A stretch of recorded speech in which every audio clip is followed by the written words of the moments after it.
Of course table manners important. మన పిల్లలు వాళ్ళ చేతులతో వాళ్ళు తినడం చాలా important. I still stick on to that. But at the same time మనం కూడా వాళ్ళకి తినిపించడంలో తప్పేం లేదు, which I've always been vocal about. So తను కూడా తింటున్నప్పుడు చిన్నప్పటి నుంచి ఒక్కొక్క స్పూన్ నేను పెట్టేదాన్ని. బట్ రైట్ నౌ స్కూల్కి వెళ్ళే ముందు తన హై చైర్లో కొంచెం వాటర్ వేసుకొని ఇలా కార్ నడుపుతుంటే నేను తనకి బ్రేక్ఫాస్ట్ పెట్టేశాను అనమాట. తను స్కూల్కి వెళ్ళిన తర్వాత నేను తబసు మాల్కి వెళ్ళాము.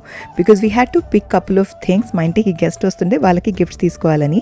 బాత్ అండ్ బాడీ వర్క్స్లో కొంచెం పని ఉంటే అక్కడ కూడా వెళ్ళాము. అండ్ యు నో వాట్, అక్కడికి వెళ్తే ఈ మిర్రర్ సెల్ఫీ మాత్రం మిస్ చేయలేము. షాపింగ్ అయితే అయిపోయింది. And you know what, pregnancy టైంలో పర్క్స్, ఈ ప్రివిలేజ్ పార్కింగ్. బట్ ఇదంతా చేసేసరికి నాకు తెగ ఆకలేసేసింది. ఆ ప్రెగ్నెన్సీ ఏంటో అండి బాబు, ఒక రేంజ్లో ఆకలేసేస్తూ ఉంటుంది. నేను తినేసాను. ఈలోగా మా అర్హాన్ స్కూల్ నుంచి వచ్చాడు. అండ్ వచ్చిన వెంటనే నాకు ఇలా వామ్ హగ్ ఇస్తాడనమాట. And of course lots of kisses and lots of hugs. ఇదైన తర్వాత అర్హాన్ లంచ్ కూడా అయిపోయింది. అండ్ ఈవినింగ్ మేము కింద ఆడడానికి వెళ్ళాము. నాకు తెగ ఆకలేస్తుందని చెప్పి బనానాస్ తీసుకెళ్తే ఆ బనానాస్ అన్నీ కూడా నేనే తింటానని చెప్పి అన్నీ మా అర్హానే తినేశాడు.